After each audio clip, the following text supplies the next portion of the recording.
Daniel Hayes stood at Gate 12 of JFK International Airport, shifting his weight from foot to foot as he checked his watch for the third time. The terminal was packed with travelers, some impatient, some anxious, and others just plain exhausted. Bright overhead lights shone off the white floor, and flight announcements echoed over the PA system every few minutes, blending with the hum of conversation, rolling luggage, and the occasional outburst from over-caffeinated children.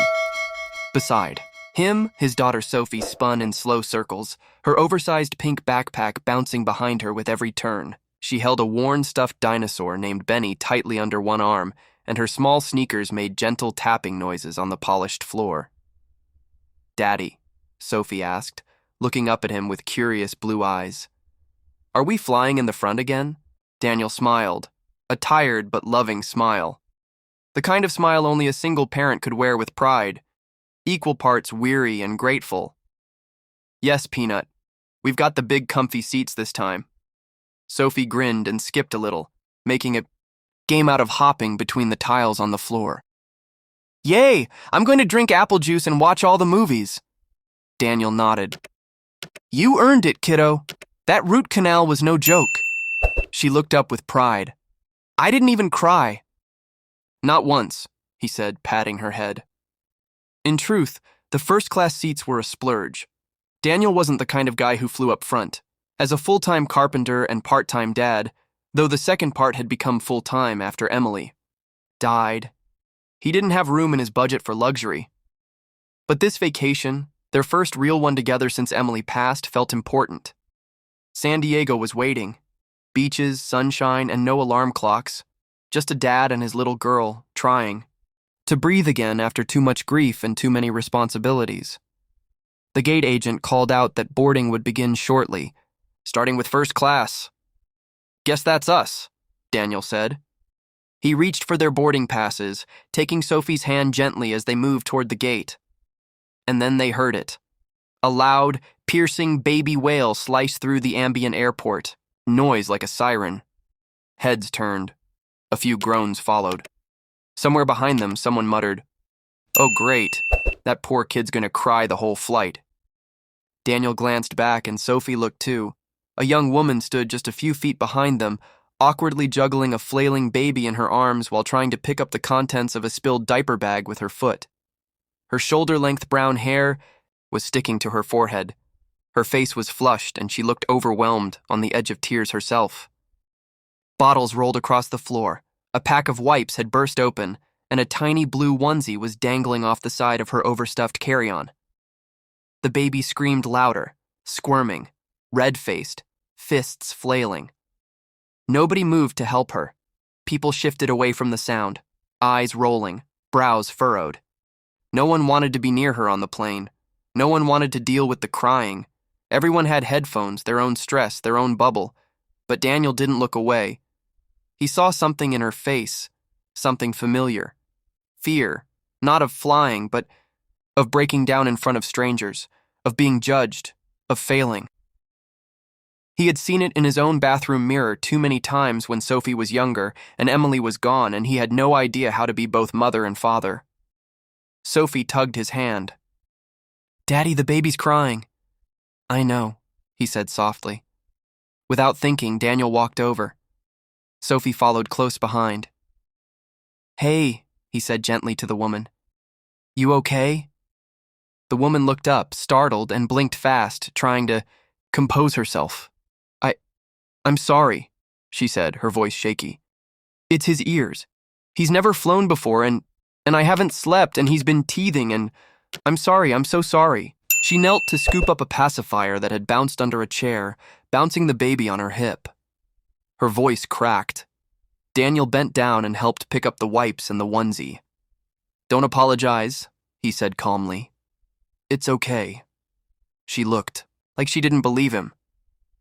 "What seat are you in?" Daniel asked. She paused, thrown off. Economy. 34... window, I think." Daniel glanced down at his own boarding pass. "Hey." He looked back at Sophie, who stood patiently beside him, watching the baby with curious eyes, and he made a decision. "Take my seat," he said. The woman blinked. "What? You and the baby? Take my first-class seat. 2A. I'll sit back in 34. No, she said quickly, almost defensively. You can't. You paid for that seat. That's insane. It's okay, Daniel said, and he smiled again. I've dealt with worse crying. I'm a dad, and my daughter. He looked down at Sophie, who was now waving at the baby. She gets to see what kindness looks like. That's worth more than legroom. The woman's eyes welled up, her mouth trembling. She opened it, but no words came out. Just a soft breath of gratitude. Thank you, she whispered. Thank you so much. It's nothing, Daniel said, but he meant it. The gate agent called again, and this time the woman was waved ahead, now cradling her baby with a little more peace in her expression. She disappeared into the jetway. Daniel and Sophie waited a little longer before boarding. When they finally stepped onto the plane, Sophie climbed into the spacious first-class seat with wide eyes and wonder, giggling at the pillow and the warm cookie waiting for her. Daniel, meanwhile, made his way all the way to the back.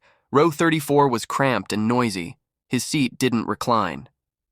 The man beside him was already hogging the armrest, and the woman on the aisle had fallen asleep with her elbow poking into his side. He didn't care. He smiled, settled in, and pulled out a photo from his wallet. Emily. Smiling, holding Sophie, as a toddler. His heart squeezed a little. He missed her terribly. But in moments like these, doing good without reward, he felt close to her again. Somewhere near the front of the plane, the baby's cries had stopped. Daniel rested his head back and closed his eyes. About halfway through the flight, a stewardess stopped beside him. Excuse me, sir, are you Daniel Hayes? He opened his eyes, surprised. Yes? Would you mind coming with me for a moment? Daniel blinked. Sure. Did something happen? Just follow me, please. Curious and slightly concerned, he maneuvered, past the snoring aisle passenger and followed the stewardess up the aisle.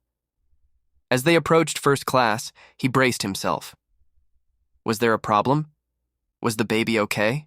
The stewardess led him past the curtain, all the way to the cockpit door, which opened with a quiet click. Inside stood the captain, and next to him was the woman with the baby. She looked different now, less frantic, more composed. Her hair was brushed back, and the baby was sleeping peacefully against her shoulder. Daniel looked between them, bewildered. Hi, the woman said softly. I wanted to thank you again. I didn't get to properly before. Daniel nodded slowly. It's no problem, really. You didn't know, she continued, but my name is Allison Walker. I'm the Executive Vice President of Operations for Solaire. Daniel stared. I usually travel under a different name, she explained. It's part of an internal audit process. We like to see how things really work for our passengers. But today wasn't about business. My husband passed, away a month ago. This was my first flight with our son, alone. I was terrified. She took a breath. I wasn't in disguise today. I was just a scared mom trying to get through the day. And you gave up your comfort for us. No one knew who I was. You didn't try to get anything from it. But I want to do something for you. The captain stepped forward. On behalf of Solaire, he said, we'd like to offer you lifetime platinum access, first-class upgrades, lounge access, priority boarding, no expiration, and... Allison continued, smiling warmly. If you're willing, I'd like to personally invite you and your daughter to spend a week at our corporate retreat in Maui. Expenses paid. Just a thank you from us. Daniel stood frozen. He looked at Sophie, who had followed the stewardess up the aisle and now stood barefoot. Peeking in through the cockpit door, he turned back to Allison, still stunned. I don't know what to say, he said. Say yes, Sophie piped up behind him. Everyone laughed. A month later, Daniel found himself walking barefoot along the warm beaches of Maui, the Pacific Ocean lapping at the shore, palm trees swaying in the golden light.